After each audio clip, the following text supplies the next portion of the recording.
Pozdravljeni, dragi gledalci. Danes bomo govorili o Auschwitzu. Ta video bo zares dolg in tudi serija, ki bo prišla za tem videom.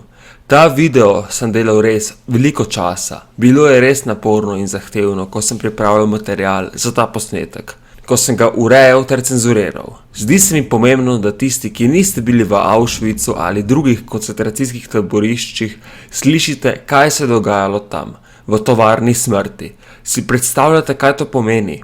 Tovarna, ki je proizvajala smrt. Ko sem delal ta video, mi je prišla v glavo misel, ki gre nekako takole. Zgodovina je včasih bolj kruta kot fikcija. Auschwitz je bil kompleks, ki je bil sestavljen iz 40 koncentracijskih in uničevalnih taborišč, ki jih je upravljala nacistična Nemčija na okupirani Poljski med drugo svetovno vojno. Kompleks Auschwitz sestavljajo Auschwitz I, glavno taborišče Starnberger v Auschwitzu, Auschwitz II Birkenau, koncentracijsko in uničevalno taborišče s plinskimi celicami in Auschwitz III Monowitz, delovno taborišče za kemično proizvodnjo in desetine podtaborov. Taborišče so postale glavno mesto nacistične končne rešitve za judovsko vprašanje. Potem, ko je Nemčija septembra 1939 za invazijo na Poljsko sprožila drugo svetovno vojno, je Schutzstaffel SS vojašnico Auschwitz spremenil v taborišče za vojne ujetnike. Začetni transport političnih zapornikov v Auschwitz je bil sestavljen skoraj izključno iz Poljakov, za katere je bilo taborišče prvotno ustanovljeno. Prvi 2 leti je bila večina zapornikov Poljakov. Maja 1940 so SS-ovci, ki so prispeli v taborišče, utrdili sloves sadizma. Ujetnike so pretepali, mučili in usmrtili, iz najbolj nepomembnih razlogov. Prve žrtve zaplinjenja pa so bili žrtve sovjetskih in poljskih zapornikov in to se je dogajalo v Auschwitzu že okoli avgusta 1941. Gradnja Auschwitza II se je začela naslednji mesec in od leta 1942 do konca 1944 so tovorni vlaki v njegove plinske komore dovažali Jude iz vse Evrope pod nemško okupacijo. Od 1,3 milijona ljudi poslanih v Auschwitz je bilo 1,1 milijona umorjenih. Število žrtev vključuje 1 milijon Judov, 74 tisoč nejudovskih Poljakov, 21 tisoč Romov in 15 tisoč sovjetskih vojnih ujetnikov in do 15 tisoč ostalih. Tisti, ki niso bili zaplinjeni, so bili umorjeni s stradanjem, izčrpanostjo, boleznijo, posameznimi usmrtitvami ali pretepi. Druge so ubili med medicinskimi poskusi.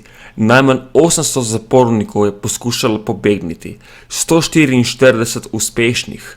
7. oktobra 1944 pa so 2 enoti Sonderkommandosov sestavljeni iz zapornikov, ki so upravljali plinske komore, sprožili neuspešno ustajo. Samo 789 uslužbencev Schutzstaffela, ne več kot 15%, se je sodilo na koncu holokausta. Večina jih je bilo usmrčenih, vključno s poveljnikom taborišča Rudolfom Hössom. Zavezniki, kljub temu, da so vedeli, kaj se dogaja v taborišču, taborišča nikoli niso bombardirali, niti železnice, ki je peljala ljudi v smrt. Ko se je sovjetska rdeča armada januarja 1945 proti koncu vojne približala Auschwitzu, je SS večino prebivalstva taborišča poslal na zahod na smrtni pohod v taborišča po vsej Nemčiji in Avstriji. Sovjetske čete so vstopile v taborišče 27. januarja 1945, ki ga od leta 2005 obeležujemo kot mednarodni dan spomina na holokaust. V desetletjih po vojni so preživeli kot recimo Viktor Frankl in Elie Wiesel pisali spomine na svoje izkušnje. Taborišče pa je postalo prevladujoč simbol holokausta. Leta 1947 je Poljska ustanovila državni muzej Auschwitz-Birkenau, na mestu, kjer je deloval Auschwitz I in Auschwitz II. Leta 1979 pa ga je UNESCO razglasil za svetovno dediščino. Rast Auschwitza. Nekdanje taborišče iz prve svetovne vojne za vojne ujetnike in kasneje poljska vojašnica Auschwitz I je bilo glavno taborišče Starnberger in upravni sedež kompleksa taborišč. 50 km jugozahodno od Krakova. Je prav ta kraj februarja 1940 kot karantensko taborišče za poljske ujetnike prvič predlagal Arpad Vigand, Približno 1000 metrov dolg in 400 metrov širok Auschwitz je bil takrat sestavljen iz 22 zidanih zgradb. Od tega jih je bilo 8 dvonadstropnih, leta 1943 pa je bilo zgrajenih še 8 novih blokov. Reichsführer SS Heinrich Himmler, vodja SS, je lokacijo odobril aprila 1940. Na priporočilo SS Obersturmbannführerja Rudolfa Hössa, inšpektorata za taborišče. Höss je nadzoroval razvoj taborišča in bil njegov prvi poveljnik. Prvih 30 ujetnikov je prišlo v Auschwitz 20. maja 1940 iz taborišča Sachsenhausen.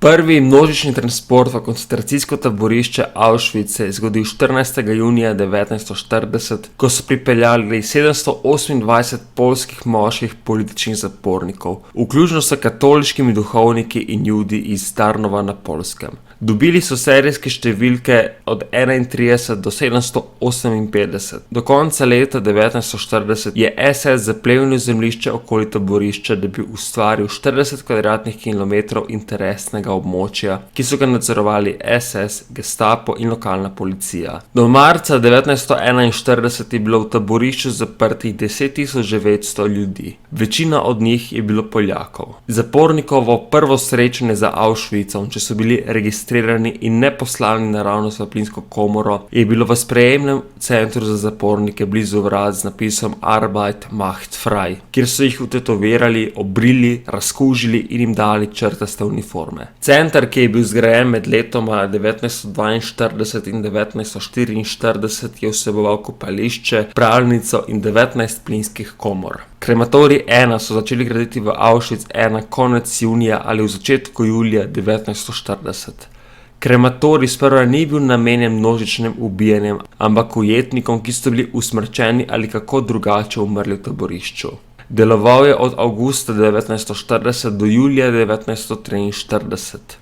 Do maja 1942 so bili v krematoriju 1 nameščene 3 peči, ki so skupaj lahko zažgale 340 trupel v 24 urah. Prvi poskus uboja s plinom se je zgodil okoli avgusta 1941, ko je Lagerführer Karl Fritsch po navodilih Rudolfa Hössa umoril skupino sovjetskih vojnih ujetnikov, tako da je vrgel kristale ciklona B v njihovo kletno celico v bloku 11 Auschwitza 1. Druga skupina 600 sovjetskih vojnih ujetnikov in okoli 250 bolnih poljskih ujetnikov je bilo 3. in 5. septembra zastrupljenih s plinom ciklon B.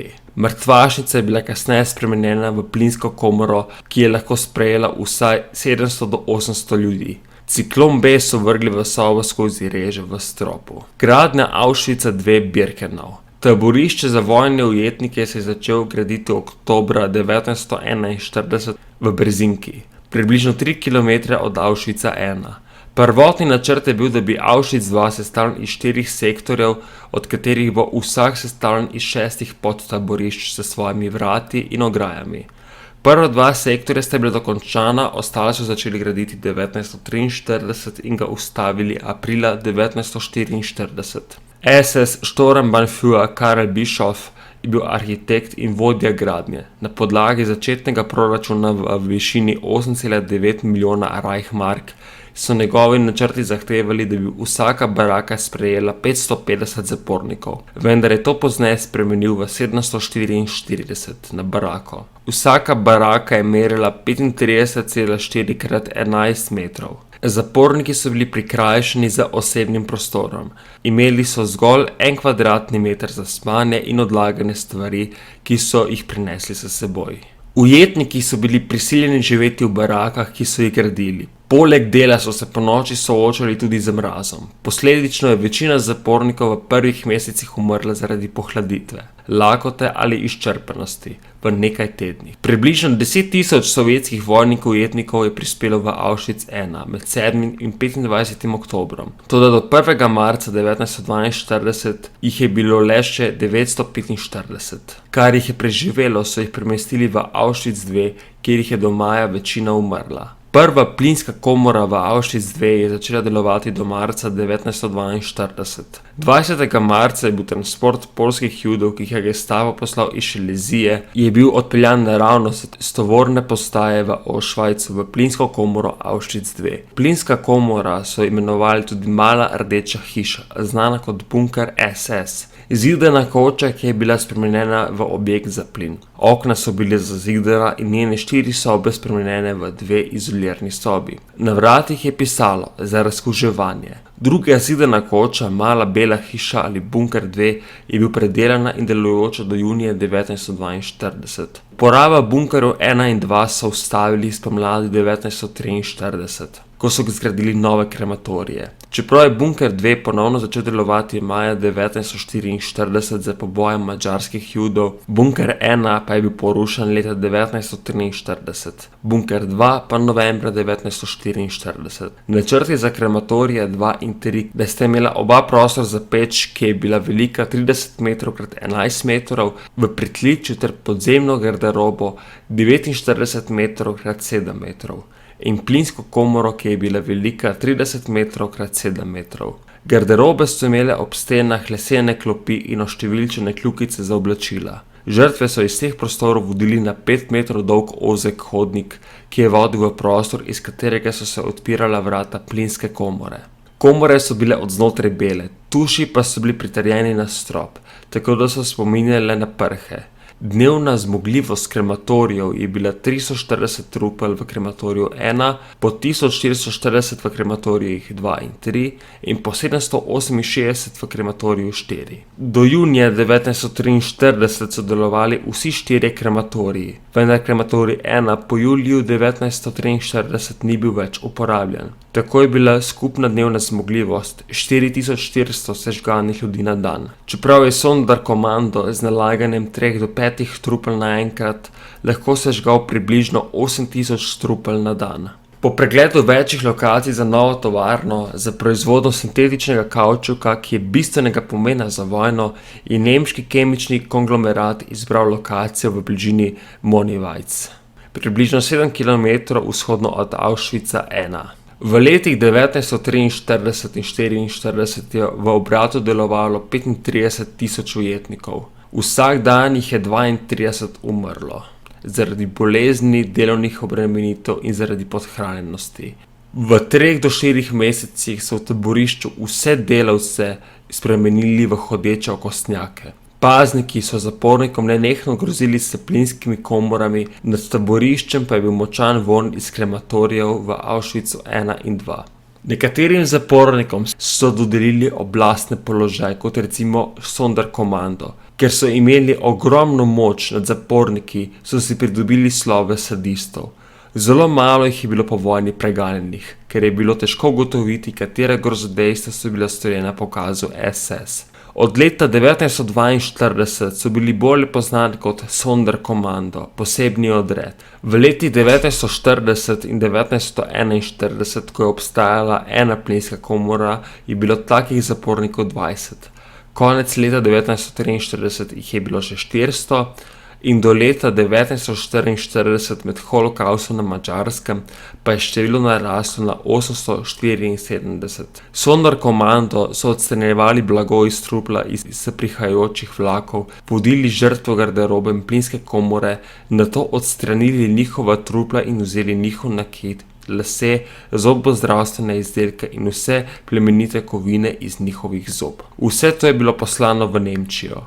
Ko so se trupel odstranili vse dragocenosti in ostalo, je Sonderkommando vse zažgal v krematorijih. Ker so bile priče množičnega pomora, je Sonderkommando živel ločeno od drugih zapornikov. Kljub temu pa je bila njihova pričakovana življenjska doba kratka. Redno so jih ubijali in zamenjali. Okoli 100 jih je preživelo tudi osvoboditev taborišča. V Auschwitzu so bili zaporniki vtetovirani s serijsko številko. Na prsih za sovjetske vojne ujetnike in na levi roke za civiliste. Kategorije zapornikov so bile razločljive po trikotnikih, kosih blaga, prišitih na njihove suknjiče. Politični zaporniki, večinoma Poljaki, so imeli rdeč trikotnik, kriminalci pa so bili večinoma Nemci in so nosili zeleno. Judje so nosili rumeno značko v obliki Davidove zvezde, prikrito za drugim trikotnikom. Narodnost svetnika je označevala črka, prišita na blago.